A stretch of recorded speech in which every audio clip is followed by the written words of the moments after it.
एक समय की बात है। पहाड़ों के बीच एक घना जंगल था, काननवन। कहते हैं वहां रात होते ही अजीब सी रोशनी दिखती थी और पेड़ों के बीच से फुसफुसाहटें सुनाई देती थीं। गांव के लोग डर के मारे वहां कभी नहीं जाते थे। एक दिन रिया नाम की एक साहसी लड़की ने सच जानने का निश्चय किया।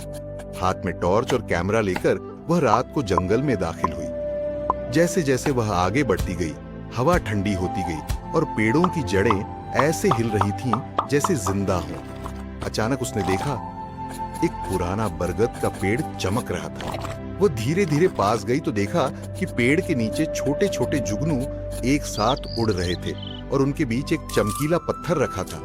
रिया ने पत्थर उठाया, तभी पेड़ के पीछे से एक बूढ़ी औरत की आवाज आई, यह जंगल का हृदय है, इसे मत ले जाना।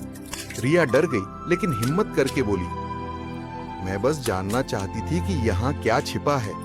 बूढ़ी औरत मुस्कुराई, यह जंगल खुद अपनी रक्षा करता है, जो सम्मान देता है वही रहस्य देख पाता है। अगली सुबह रिया गांव लौटी, लेकिन जब उसने पीछे मुड़कर देखा, जंगल फिर से शांत था और वह चमकता पत्थर उसकी जेब से गायब।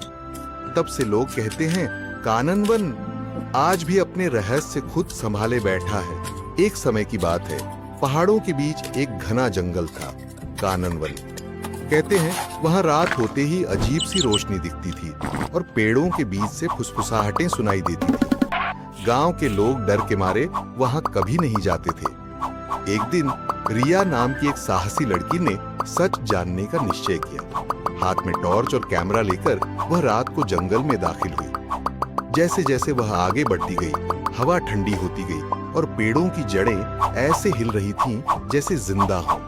अचानक उसने देखा, एक पुराना बरगद का पेड़ चमक रहा था। वो धीरे धीरे पास गई तो देखा कि पेड़ के नीचे छोटे छोटे जुगनू एक साथ उड़ रहे थे और उनके बीच एक चमकीला पत्थर रखा था।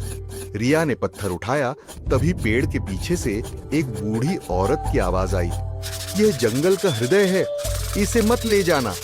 रिया डर गई लेकिन हिम्मत करके बोली, मैं बस जानना चाहती थी कि यहाँ क्या छिपा है।